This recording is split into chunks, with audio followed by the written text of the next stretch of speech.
বিসমিল্লাহির রহমানির রহিম। আসসালামু আলাইকুম ওয়া রাহমাতুল্লাহ। প্রিয় শিক্ষার্থীরা, জাতীয় বিশ্ববিদ্যালয়ের অনলাইন ক্লাসে সবাইকে স্বাগতম। করোনাকালীন শিক্ষা কার্যক্রম চলমান রাখার স্বার্থে জাতীয় বিশ্ববিদ্যালয়ের উদ্যোগে অনলাইন ক্লাসে সংযুক্ত হতে পেরে আমি আনন্দিত। সবাইকে স্বাস্থ্যবিধি মেনে চলার আহ্বান জানাচ্ছি। প্রিয় বিদ্যার্থীরা, আমি মোহাম্মদ রুবায়তি আফরোজ, প্রভাষক, রাষ্ট্রবিজ্ঞান বিভাগ, রাজশাহী কলেজ। আমি রাষ্ট্রবিজ্ঞান বিষয়ে পূর্ব এশিয়ার সরকার ও রাজনীতি, চীন, জাপান ও দক্ষিণ কোরিয়া কোর্সের দক্ষিণ কোরিয়ার সংবিধান এবং সংবিধানের বৈশিষ্ট্য সম্পর্কে আলোচনা করার চেষ্টা করব। প্রিয় বিদ্যার্থীরা, প্রথমেই আমরা যেহেতু দক্ষিণ কোরিয়া পড়াতে যাচ্ছি, দক্ষিণ কোরিয়ার ম্যাপ সম্পর্কে একটু জেনে নিই। আসলে দক্ষিণ কোরিয়া পূর্ব এশিয়ার একটি মোটামুটি সমৃদ্ধশালী একটি রাষ্ট্র, উন্নত রাষ্ট্র। দক্ষিণ কোরিয়ার শুরু থেকে পথ চলা কিন্তু এত মসৃণ ছিল না। দক্ষিণ কোরিয়া উত্তর কোরিয়া একসাথে ছিল। উত্তর কোরিয়া এবং দক্ষিণ কোরিয়ার বিভিন্ন সময় যুদ্ধের কারণে আলাদা হয়ে গেছে। তো উত্তর কোরিয়া এক নায়কতন্ত্র রাষ্ট্র হিসাবে তোমরা লক্ষ্য করো, তোমরা জানো যে জিম কিং উম রাষ্ট্রের একজন একনায়ক একনায়ক হিসাবে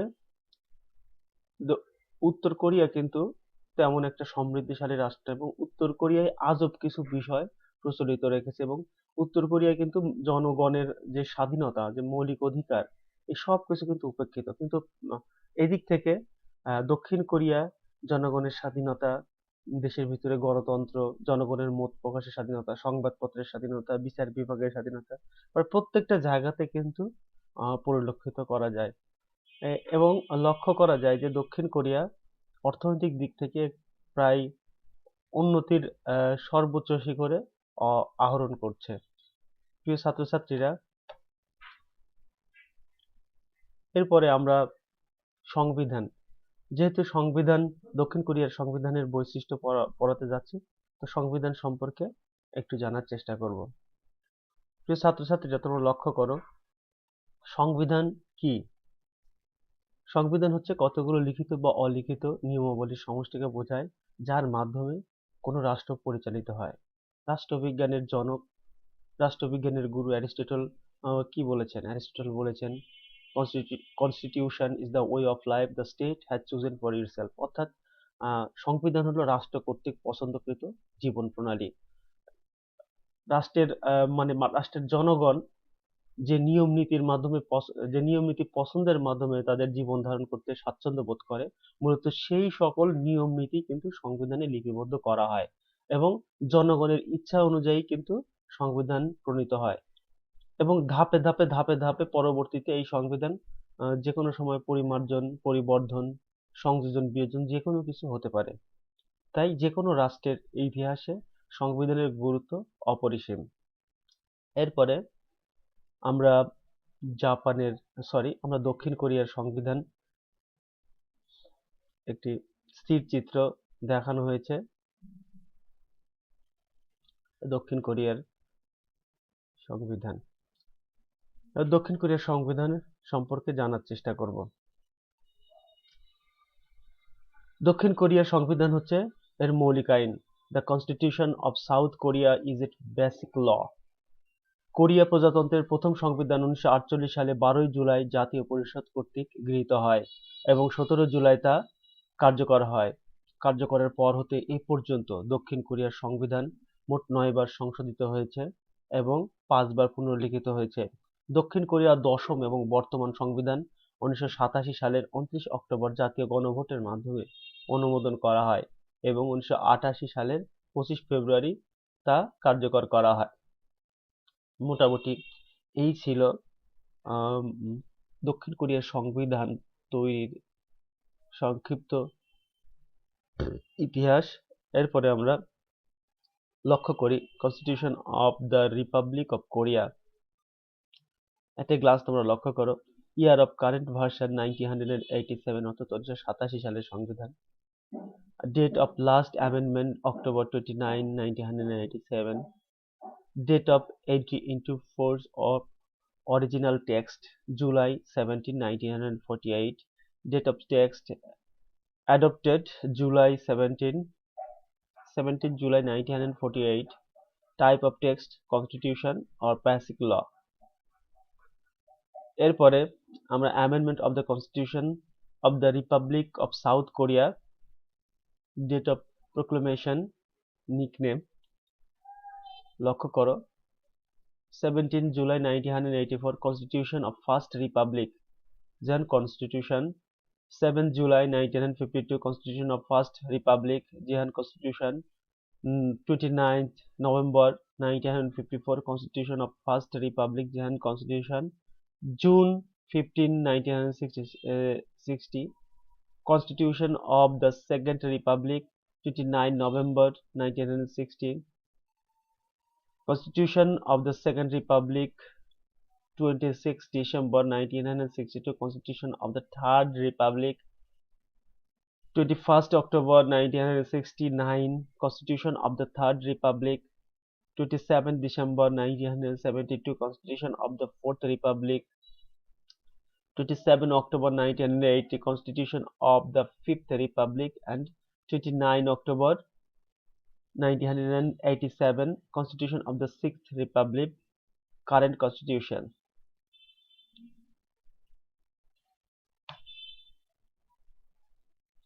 এবার আমরা দক্ষিণ কোরিয়ার সংবিধানের বৈশিষ্ট্য সম্পর্কে জানার চেষ্টা করব। অর্থাৎ প্রত্যেকটা দেশের কিন্তু সংবিধানের কিছু না কিছু বৈশিষ্ট্য রয়েছে।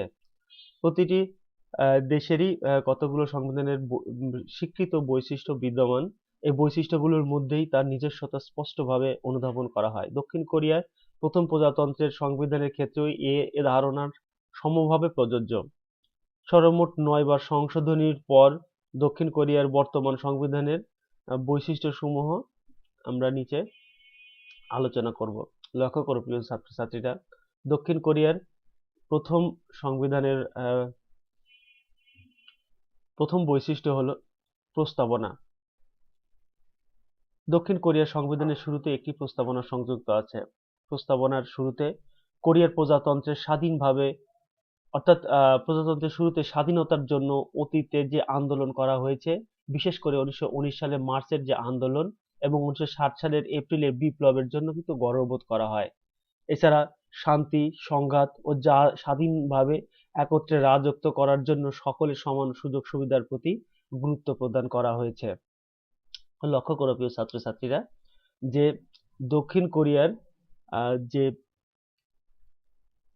1919 সালে যে মার্চ মাসের আন্দোলন এবং 1960 সালে যে এপ্রিলে যে বিপ্লব হয়েছে, তার জন্য কিন্তু গর্ববোধ করার কথা কিন্তু সংবিধানের প্রস্তাবনায় বলা হয়েছে। এছাড়া শান্তি, সংঘাত এবং স্বাধীনভাবে একত্রে রাজত্ব করার জন্য সকলের সমান সুযোগ সুবিধার প্রতি গুরুত্ব আরোপ করা হয়েছে। এরপরে আমরা লক্ষ্য করি লিখিত সংবিধান। মূলত দক্ষিণ কোরিয়ার সংবিধানের অন্যতম গুরুত্বপূর্ণ বৈশিষ্ট্য হচ্ছে এই সংবিধান হচ্ছে লিখিত সংবিধান। এই সংবিধান সরকার গঠন, পরিচালনা, রাষ্ট্রীয় ক্ষমতা প্রয়োগকারী বিভিন্ন সংস্থা, আদালত, নাগরিক অধিকার ইত্যাদি বিষয় লিখিতভাবে উল্লেখ করা হয়েছে। এই সংবিধানে মোট একটি প্রস্তাবনা, 10টি অধ্যায় বা শিরোনাম, 130টি ধারা এবং 6টি অতিরিক্ত ধারা রয়েছে। লক্ষ্য করো, প্রত্যেকটা সংবিধানে যেহেতু লিখিত সংবিধান, সেহেতু এখানে একটি প্রস্তাবনা, 10টি অধ্যায় বা শিরোনাম, 130টি ধারা এবং 6টি অতিরিক্ত ধারা রয়েছে। বর্তমানে দক্ষিণ কোরিয়ার সংবিধানে সন্নিবেশিত 10টি অধ্যায়। অর্থাৎ দক্ষিণ কোরিয়ার সংবিধানে সন্নিবেশিত যে 10টি অধ্যায় আছে, সে 10টি অধ্যায়গুলো হলো, লক্ষ্য করো, অধ্যায় 1 সাধারণ শর্তাবলী, যেটা 1 থেকে 9 নং ধারা পর্যন্ত আলোচনা করা হয়েছে। অধ্যায় 2 নাগরিকের অধিকার ও কর্তব্য, যেটা 10 থেকে 39 নং ধারা পর্যন্ত আলোচনা করা হয়েছে। অধ্যায় 3 জাতীয় পরিষদ, যেটা 40 থেকে 65 নং ধারা পর্যন্ত আলোচনা করা হয়েছে। অধ্যায় 4 শাসন বিভাগ, যেটা 66 থেকে 100 নং ধারা পর্যন্ত আলোচনা করা হয়েছে। অধ্যায় 5 আদালত সমূহ, যেটা 101 থেকে 110 নম্বর ধারা পর্যন্ত আলোচনা করা হয়েছে। এরপরে আমরা লক্ষ্য করি অধ্যায় 6 সাংবিধানিক আদালত, যেটা 111 থেকে 113 নং ধারা পর্যন্ত আলোচনা করা হয়েছে। অধ্যায় 7 নির্বাচন কমিশন, 114 থেকে 116 নং ধারা পর্যন্ত আলোচনা করা হয়েছে। অধ্যায় 8 স্থানীয় কর্তৃত্ব, 117 থেকে 118 নং ধারা পর্যন্ত আলোচনা করা হয়েছে। অধ্যায় 9 অর্থনীতি, 119 থেকে 127 নং অধ্যায় পর্যন্ত আলোচনা করা হয়েছে। অধ্যায় 10 সংবিধান সংশোধন, যেটা 128 থেকে 130 নং ধারা পর্যন্ত আলোচনা করা হয়েছে। সুতরাং বলা যায় যে দক্ষিণ কোরিয়ার সংবিধান লিখিতভাবে রাষ্ট্র পরিচালনার বিভিন্ন দিক স্পষ্টভাবে উল্লেখিত করা হয়েছে। প্রিয় ছাত্রছাত্রীরা, এরপরে আমরা লক্ষ্য করি সংবিধানের প্রজাতান্ত্রিক প্রকৃতি, অর্থাৎ 1987 সালের সংবিধানের, দক্ষিণ কোরিয়ার সংবিধানের অন্যতম গুরুত্বপূর্ণ মৌল বৈশিষ্ট্য হলো সংবিধানের প্রজাতান্ত্রিক প্রকৃতি। দক্ষিণ কোরিয়ার সংবিধানের প্রজাতান্ত্রিক ঐতিহ্য বজায় রাখা হয়েছে। প্রজাতান্ত্রিক ঐতিহ্যের প্রতি অঙ্গীকার সংবিধানের প্রস্তাবনা থেকে শুরু করে সংবিধানের বিভিন্ন অংশে ব্যক্ত করা হয়েছে। সংবিধানের প্রস্তাবনায় প্রজাতন্ত্র, রিপাবলিক শব্দটি যুক্ত করা হয়েছে। প্রজাতান্ত্রিক সরকারের অন্যতম বৈশিষ্ট্য হলো জনগণের সার্বভৌম ক্ষমতা স্বীকৃতি।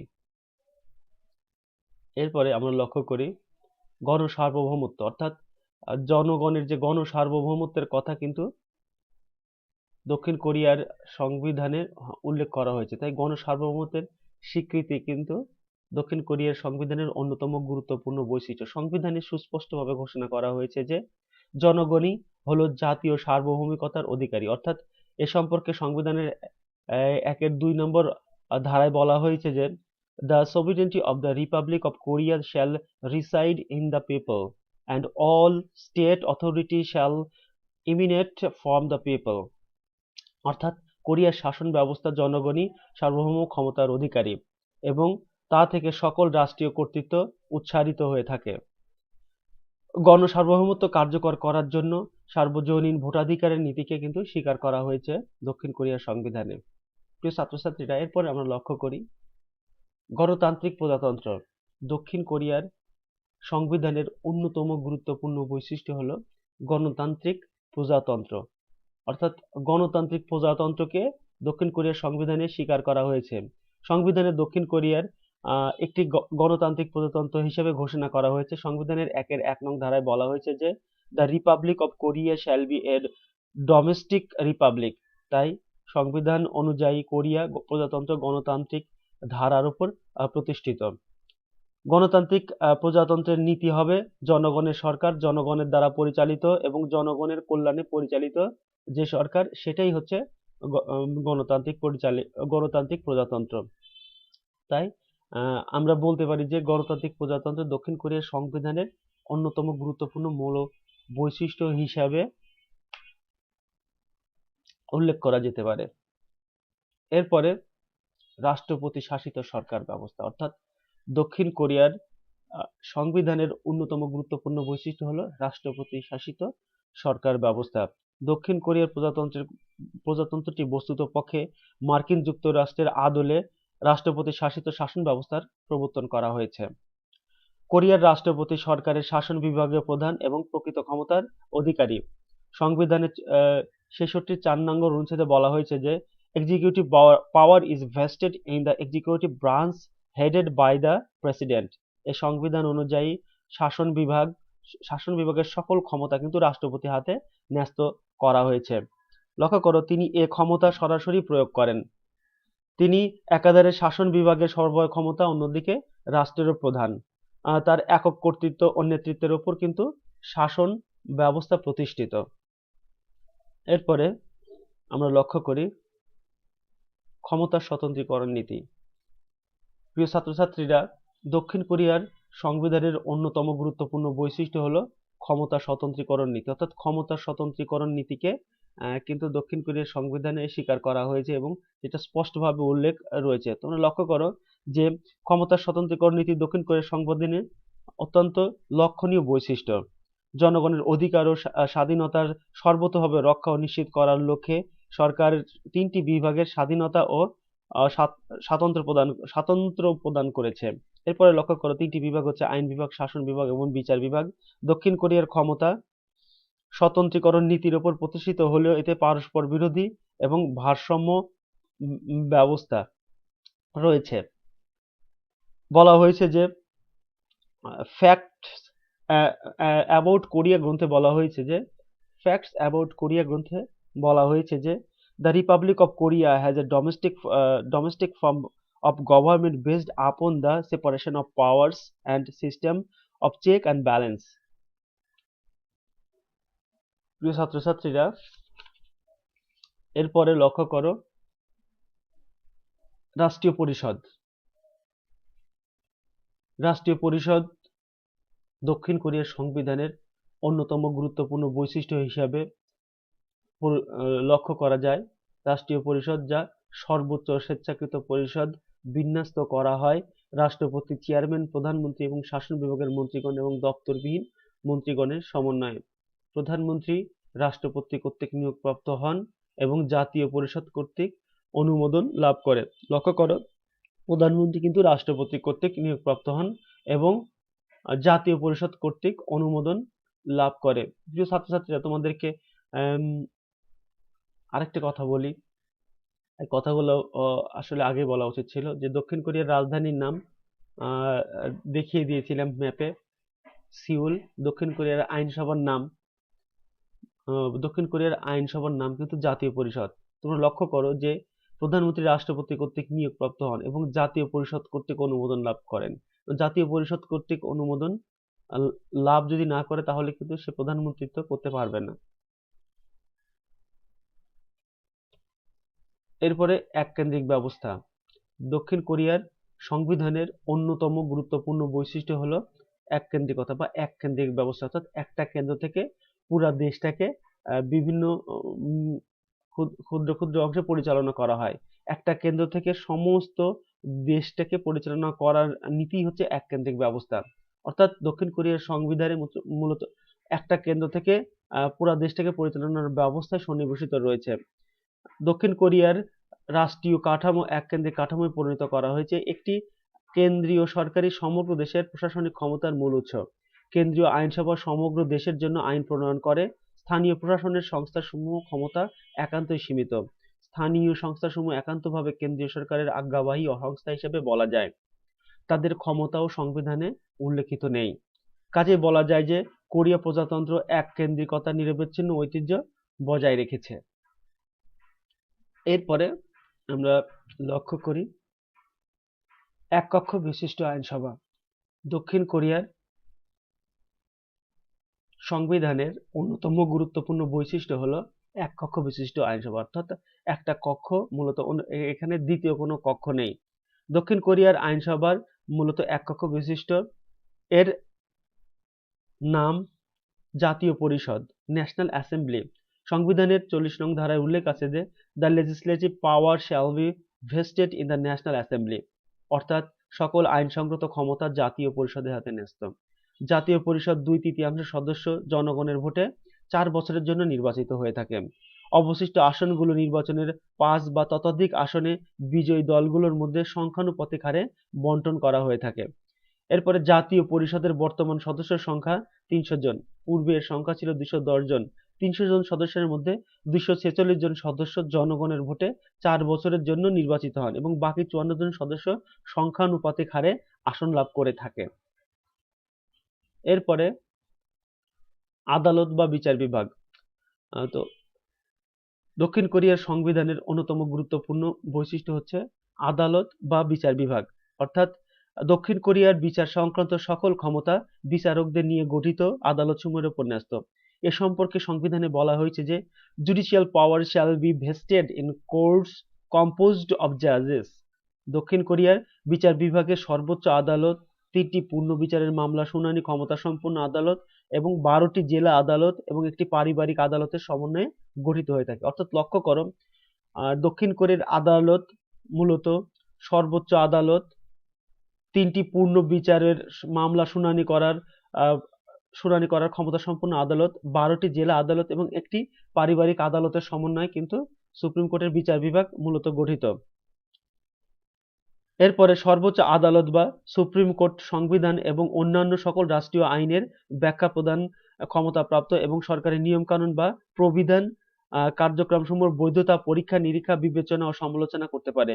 প্রধান বিচারপতি দেশের রাষ্ট্রপতি কর্তৃক নিয়োগপ্রাপ্ত হন এবং জাতীয় পরিষদের সম্মতি বা অনুমোদন বা বিচারক নিয়োগের সুপারিশ কাউন্সিলের সুপারিশ ক্রমে হতে পারে। এরপরে আমরা লক্ষ্য করি বহুদলীয় ব্যবস্থা। দক্ষিণ কোরিয়ার সংবিধানের অন্যতম গুরুত্বপূর্ণ বৈশিষ্ট্য হলো বহুদলীয় ব্যবস্থা, অর্থাৎ দক্ষিণ কোরিয়ার সংবিধানে বহুদলীয় ব্যবস্থার নীতিকে স্বীকার করা হয়েছে। লক্ষ্য করো, দক্ষিণ কোরিয়া বহুদলীয় ব্যবস্থা বর্তমানে বিদ্যমান। এই ব্যবস্থায় উক্ত রাষ্ট্রের সকল রাজনৈতিক দলের ক্ষমতা লাভের সুযোগ রয়েছে, অর্থাৎ প্রত্যেকটা রাজনৈতিক দল যদি জনগণের ম্যান্ডেট নিয়ে যদি জনগণের সংখ্যাগরিষ্ঠ আসন পেয়ে যায়, তাহলে তারা ক্ষমতা দখল করতে পারে এবং ক্ষমতা প্রয়োগ করতে পারে। দক্ষিণ কোরিয়ার কয়েকটি গুরুত্বপূর্ণ রাজনৈতিক দল হচ্ছে Democratic Labour Party, Democratic Party, Grand National Party বা Saenuri Party, People's First Party, Uri Party ইত্যাদি। দক্ষিণ কোরিয়ায় 1978 সাল পর্যন্ত দ্বিদলীয় ব্যবস্থা বা বাই পার্টি সিস্টেম প্রচলিত ছিল। সে সময় পর্যন্ত বিরোধী দলের কর্মকাণ্ড ছিল সীমাবদ্ধ, কিন্তু 1980 সালে বিরোধী দলের রাজনৈতিক অংশগ্রহণ অনুমোদিত হয়। এরপর থেকে প্রকৃতিগত দিক দিয়ে রাজনৈতিক দল ব্যবস্থা বহুদলীয় রূপ লাভ করে। প্রিয় ছাত্রছাত্রীরা, লক্ষ্য করো যে দক্ষিণ কোরিয়ার রাজনৈতিক ইতিহাস বা রাজনৈতিক স্থিতিশীলতা কিন্তু একদিনে আসেনি। জনগণের ইচ্ছাতে এবং রাজনৈতিকবিদদের সদিচ্ছার কারণে আজকে দক্ষিণ কোরিয়ার রাজনৈতিক ব্যবস্থা এবং দক্ষিণ কোরিয়ার অর্থনৈতিক মানে রাজনৈতিক ব্যবস্থার সাথে প্রত্যেকটা ব্যবস্থা জড়িত, সামাজিক, রাজনৈতিক, অর্থনৈতিক, সাংস্কৃতিক প্রত্যেকটা ব্যবস্থার সাথে জড়িত, ব্যবসা বাণিজ্য প্রত্যেকটা বিষয় জড়িত। তাই যদি দেশের রাজনৈতিক ব্যবস্থা স্থিতিশীল না হয়, তাহলে অন্যান্য ব্যবস্থায় কিন্তু আলটিমেটলি ইফেক্ট পড়বে। দেশ যদি রাজনৈতিকভাবে অস্থিতিশীল থাকে, এর মাঝখানে ফায়দা নেওয়ার চেষ্টা করে তৃতীয় শক্তি, যার ফলশ্রুতিতে উন্নয়নশীল দেশগুলো এই তৃতীয় শক্তির বলয় থেকে বের হতে পারে না, শুধুমাত্র রাজনৈতিক অস্থিতিশীলতার কারণে। নিজেদের মধ্যে যদি সমঝোতার মাধ্যমে নিজের দেশকে বা দেশপ্রেম যদি জাগ্রত থাকে, তাহলে এই রাজনৈতিক স্থিতিশীলতার মাধ্যমে কিন্তু একটি দেশকে অনেক দূরে এগিয়ে নিয়ে যাওয়া সম্ভব। আমরা উন্নত দেশগুলোর দিকে তাকিয়ে দেখেছি, তাদের উন্নয়নের একমাত্র দিক ছিল একটা মহান নেতা এবং দেশের মধ্যে একটা রাজনৈতিক স্থিতিশীলতা আনয়ন করা, দেশের জনগণের মধ্যে ঐক্য প্রতিষ্ঠা করা। এরকম নেতা যদি প্রতিষ্ঠিত না হতে পারে, তাহলে তৃতীয় বিশ্বের দেশগুলো কিন্তু সার্বিক উন্নয়ন কোনোভাবেই সম্ভব নয়। বিশেষ করে যখন রাজনৈতিকভাবে একটি জাতি সুসংগঠিত হবে, শক্তিশালী হবে, তখন আলটিমেটলি অন্যান্য সমস্যাগুলো কিন্তু কেটে যাবে। যেমন দুর্নীতির সমস্যা, তারপরে দেশের মধ্যে যে বিভিন্ন ধরনের অস্থিতিশীল, অসামাজিক বা মাদকদ্রব্য সংক্রান্ত বা সন্ত্রাসী বা যৌতুক, দেশের সামাজিক সমস্যা, যৌতুক সহ অন্যান্য যে সমস্যা, অ্যাসিড নিক্ষেপ, এই সকল সমস্যা কিন্তু আলটিমেটলি দূর হয়ে যাবে। সবচেয়ে বড় সমস্যা যেটা হচ্ছে একটি দেশের জন্য দুর্নীতির সমস্যা। এই দুর্নীতির সমস্যা কিন্তু রাজনৈতিক সমস্যা থেকে উৎসারিত হয়ে আসে, অর্থাৎ রাজনৈতিক দল যদি সৎ হয়, রাজনৈতিক দল যদি অনেস্ট হয়, তাহলে অর্থাৎ সরকার ব্যবস্থা যদি অনেস্ট হয়, তাহলে কোনো দলের কোনো সরকারি কর্মকর্তা বা কোনো অর্গানের দুর্নীতি করার কোনো ক্ষমতা নেই। এটা স্পষ্টত, এটা এর আগের অন্যান্য দেশের ইতিহাস ঘাটলে এটাই দেখা যাবে। অর্থাৎ যদি রাজনৈতিক দল যদি সরকার যদি সুপরায়ণ হয়, নীতিপরায়ণ হয় এবং তার নীতিতে যদি অটল থাকে, দুর্নীতিতে জিরো টলারেন্স দেখায়, তাহলে কিন্তু সরকারের যে কর্মকর্তা কর্মচারীগুলো আছে, সেই কর্মকর্তা বা কর্মচারীর মধ্যে কিন্তু কোনো দুর্নীতির লেশ মাত্র রাখা সম্ভব নয়। কারণ তার মনে সবসময় থাকবে দুর্নীতি যদি করি তাহলে তার চাকরি যাবে, তার জেল হবে, তার অনেক কিছু হবে। আইনের শাসন যদি সেই দেশে প্রতিষ্ঠা করে, রাজনৈতিক দল যদি আহ, ভালো হয়, রাজনৈতিক দল যদি সৎ হয়, রাজনৈতিক দল যদি দেশের স্বার্থে ভালোবেসে যদি কাজ করে, তাহলে কিন্তু সরকারি বিভিন্ন কর্মকর্তা কর্মচারীর মনে কিন্তু একটা রেসপেক্ট বোধ থাকবে, একটা ভয় থাকবে এবং দেশের কল্যাণে কিন্তু তারা একযোগে কাজ করতে পারবে। এরপরে আমরা লক্ষ্য করি নাগরিকের অধিকার ও কর্তব্য, অর্থাৎ নাগরিকের অধিকার ও কর্তব্য দক্ষিণ কোরিয়ার সংবিধানে সন্নিবেশিত আছে। নাগরিকের অধিকার ও কর্তব্য সম্পর্কে দক্ষিণ কোরিয়ার সংবিধানের দ্বিতীয় অধ্যায়ের 10 নং হতে 39 নং ধারা পর্যন্ত নাগরিকের অধিকার ও কর্তব্য সন্নিবেশিত রয়েছে। দক্ষিণ কোরিয়ার সংবিধানের জনগণের মৌলিক অধিকার সংরক্ষণ করে। সংবিধানের 10 নম্বর ধারায় বলা হয়েছে যে all citizens shall be assured of human dignity and oath and have right to purpose happiness. It is the duty of the state to confirm and guarantee the fundamental and inviolable human rights of individuals. অর্থাৎ লক্ষ্য করো প্রিয় ছাত্রছাত্রীরা, এখানে বলা হয়েছে যে সমস্ত নাগরিককে মানুষের মর্যাদাবোধ এবং মূল্যবান প্রতিশ্রুতি দেওয়া হবে এবং আন্দোলনের অধিকার অর্জনের অধিকার থাকবে। ব্যক্তির মৌলিক এবং অলঙ্ঘনীয় মানবাধিকারের নিশ্চয়তা এবং গ্যারান্টি দেওয়া রাষ্ট্রের কর্তব্য। এরপরে রাষ্ট্রের বিভিন্ন ধরনের মৌলিক অধিকার রয়েছে, সেই মৌলিক অধিকারগুলো হলো, লক্ষ্য করো, ধর্ম, বর্ণ, লিঙ্গ, মর্যাদা নির্বিশেষে সকলের সমান অধিকার, অর্থাৎ ধর্ম, বর্ণ, লিঙ্গ, জাতিভেদে নির্বিশেষে সকলেই সমান অধিকার। 2 নম্বর, স্বাধীনভাবে চলাফেরার অধিকার, অর্থাৎ যে মৌলিক অধিকারগুলো আছে তার মধ্যে স্বাধীনভাবে চলাফেরার অধিকার অন্যতম। সম্পত্তির অধিকার, অর্থাৎ জনগণ সম্পত্তির অধিকার ভোগ করতে পারবে। সম্পত্তি ভোগের অধিকার হচ্ছে মৌলিক অধিকারের পর্যায়ভুক্ত। কর্মের অধিকার, অর্থাৎ একটা নাগরিকের কাজকর্ম করার অধিকার কিন্তু মৌলিক অধিকারের পর্যায়ভুক্ত হয়ে পড়ে, অর্থাৎ একটা নাগরিক সে প্রজাতন্ত্রে বা রাষ্ট্রের মধ্যে কাজ করে খাবার অধিকার, বেঁচে থাকার অধিকার থাকবে। তাই কর্মের অধিকার অন্যতম মৌলিক অধিকারের পর্যায়ভুক্ত। বাসস্থানের অধিকার, অর্থাৎ নাগরিকের বাসস্থানের অধিকার তার মৌলিক অধিকারের পর্যায়ভুক্ত। এরপরে মতামত প্রদানের অধিকার, অর্থাৎ একজন ব্যক্তি একজন নাগরিকের মতামত প্রদানের অধিকার কিন্তু মৌলিক অধিকারে পর্যায়ভুক্ত। এরপরে ভোটাধিকার, অর্থাৎ একজন নাগরিক তার ভোটদানের অধিকার মৌলিক অধিকারের পর্যায়ভুক্ত। সরকারি চাকরি লাভের অধিকার, অর্থাৎ একজন নাগরিক সরকারি চাকরি লাভের অধিকার থাকবে। শিক্ষার অধিকার, একজন নাগরিকের শিক্ষার অধিকার থাকবে।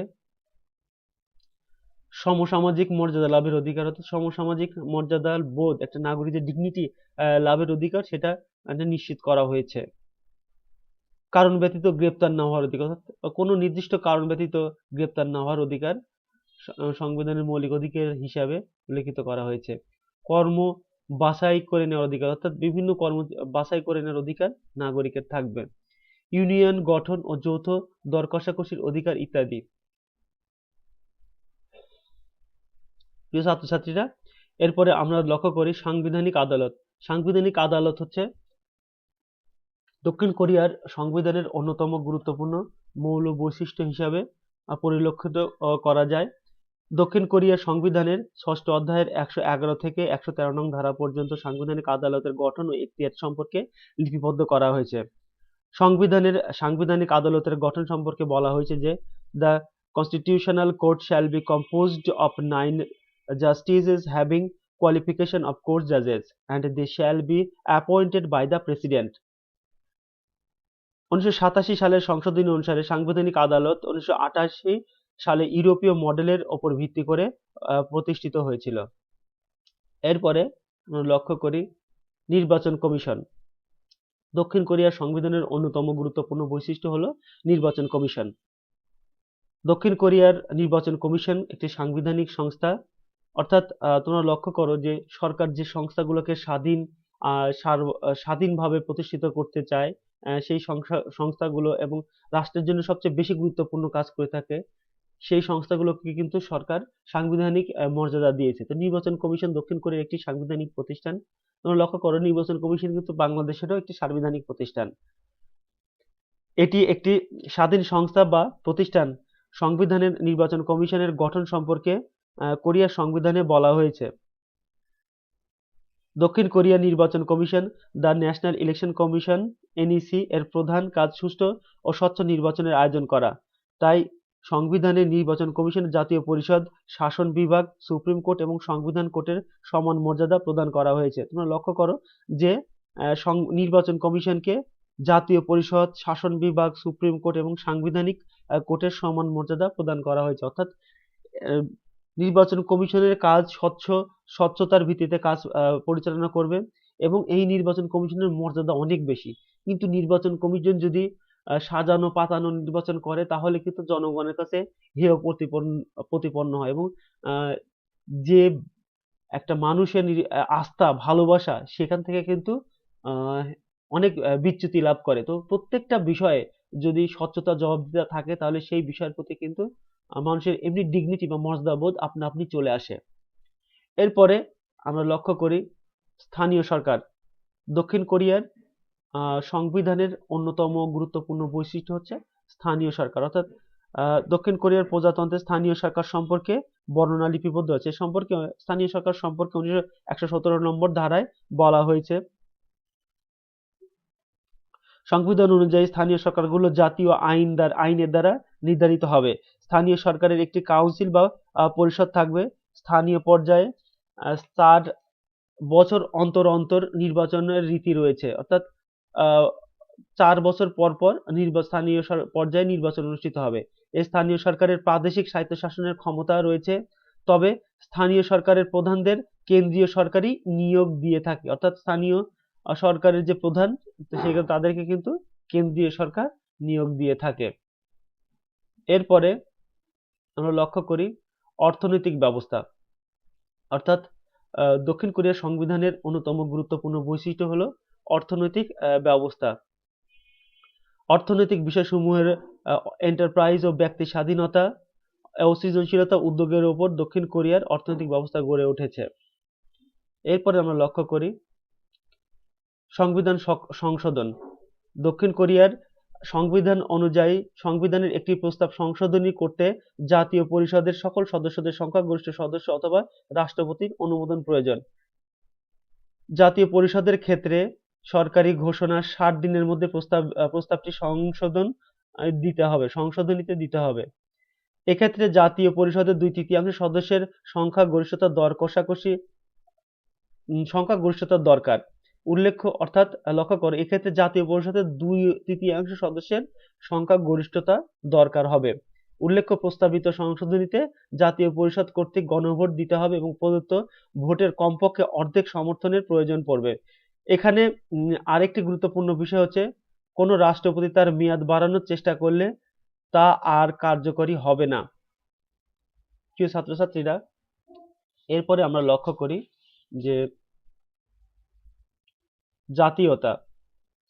দক্ষিণ কোরিয়ার সংবিধানের অন্যতম গুরুত্বপূর্ণ বৈশিষ্ট্য হচ্ছে জাতীয়তা। অর্থাৎ দক্ষিণ কোরিয়ার সংবিধানের 1 নং থেকে 2 নং অনুচ্ছেদে দেশটির জাতীয়তা সম্পর্কে বলা হয়েছে। উল্লেখ করা হয়েছে যে গণপ্রজাতন্ত্রী কোরিয়া জাতীয়তা অর্জন ও সংরক্ষণ হবে দেশটির আইন অনুসারে এবং নাগরিকদের রাষ্ট্রের প্রতি দায়িত্ব ও নাগরিকদের রাষ্ট্রের সুবিধা প্রদান করতে হবে আইন অনুসারে।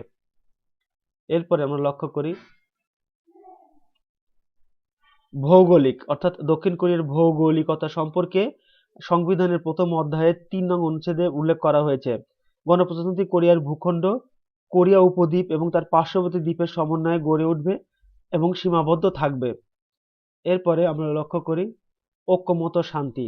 অর্থাৎ সংবিধানের 1 নং ধারাতে 1 নং অধ্যায়ের 4 নং অনুচ্ছেদে উল্লেখ আছে যে যার রাষ্ট্রীয় স্বার্থ ঐক্যমত ও শান্তি বজায় রাখতে হবে। শান্তিপূর্ণ ঐক্যমত ও রাষ্ট্রীয় নীতি স্বাধীনভাবে ও গণতন্ত্র অক্ষুণ্ণ রাখতে হবে। তাই ঐক্যমত ও শান্তি দক্ষিণ কোরিয়ার সংবিধানের অন্যতম গুরুত্বপূর্ণ বৈশিষ্ট্য হিসাবে পরিগণিত হয়ে থাকে। এরপরে যুদ্ধ ও অস্ত্র। সংবিধানের 1 নং অধ্যায়ে 5 নং অনুচ্ছেদে উল্লেখ করা হয়েছে যে কোরিয়া সর্বদা প্রচেষ্টা চালাবে আন্তর্জাতিক শান্তি প্রতিষ্ঠার জন্য হুমকি, যুদ্ধ এড়িয়ে যাওয়ার জন্য এবং জাতীয় নিরাপত্তা এবং রাজনৈতিক নিরাপত্তা বজায় রাখতে সংকল্পবদ্ধ থাকবে। এরপরে আমরা লক্ষ্য করি বৈদেশিক চুক্তি। দক্ষিণ কোরিয়ার সংবিধানের অন্যতম গুরুত্বপূর্ণ বৈশিষ্ট্য হলো বৈদেশিক চুক্তি। অর্থাৎ বৈদেশিক চুক্তি সংবিধানের 1 নং অধ্যায়ে 6 নং অনুচ্ছেদে বলা হয়েছে যে বিভিন্ন ধরনের চুক্তি সংবিধানের মাধ্যমে সম্পন্ন হবে। আন্তর্জাতিক চুক্তির ক্ষেত্রে আন্তর্জাতিক আইন অনুসরণ করতে হবে। এছাড়া বিদেশিদের মর্যাদা দেওয়া হবে আন্তর্জাতিক আইন ও চুক্তি অনুসারে। এরপরে রাজনৈতিক দল। সংবিধানের ১ নং অধ্যায়ের ৮ নং অনুচ্ছেদে বলা হয়েছে যে রাজনৈতিক দল সম্পর্কে বলা হয়েছে যে রাজনৈতিক দল প্রতিষ্ঠিত হবে মুক্ত বহুত্ববাদী, রাজনৈতিক দলগুলো হবে গণতান্ত্রিক হবে এবং এর লক্ষ্য উদ্দেশ্য থাকবে সংগঠন থাকবে, সংগঠনে জনগণের অংশগ্রহণ থাকবে। এরপরে রাষ্ট্রীয় প্রতিরক্ষায় রাজনৈতিক দল অংশগ্রহণ করবে। এরপরে আমরা লক্ষ্য করি সংস্কৃতি। সংবিধানের ১ নং অধ্যায়ে ৯ নং অনুচ্ছেদে উল্লেখ করা হয়েছে যে রাষ্ট্র সর্বদা চেষ্টা করবে সাংস্কৃতিক ঐতিহ্য টেকসই ও উন্নত করার জন্য এবং জাতীয় সংস্কৃতির পরিধি বৃদ্ধি করার জন্য। এরপরে লক্ষ্য করি নাগরিকের সুবিধা ও মর্যাদা। নাগরিকের সুবিধা ও মর্যাদা দক্ষিণ কোরিয়ার সংবিধানের অন্যতম গুরুত্বপূর্ণ বৈশিষ্ট্য। সংবিধানের ২ নং অধ্যায়ে ১০ নং অনুচ্ছেদে কিন্তু নাগরিকের অধিকার বা সুবিধা ও পদমর্যাদার কথা উল্লেখ করা হয়েছে। প্রত্যেক নাগরিক তার মানবিক মূল্যবোধ, পদমর্যাদা ও সুখে বসবাস করার অধিকার প্রদান করা হবে। রাষ্ট্রের অন্যতম কর্তব্য হলো নাগরিকের অধিকার ও মর্যাদা নিশ্চিত করা। এরপরে লক্ষ্য করি সাম্য ও সমতা।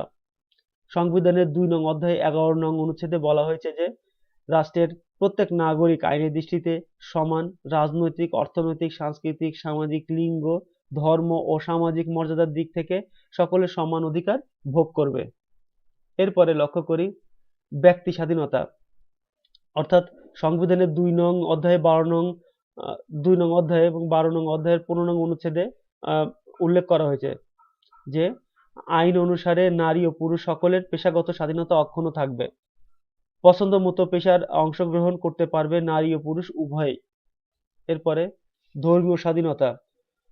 ধর্মীয় স্বাধীনতা সম্পর্কে সংবিধানের ২ নং অধ্যায়ে ২০ নং অনুচ্ছেদে উল্লেখ করা হয়েছে নাগরিক তার নিজ নিজ ধর্ম চর্চা করতে পারবে।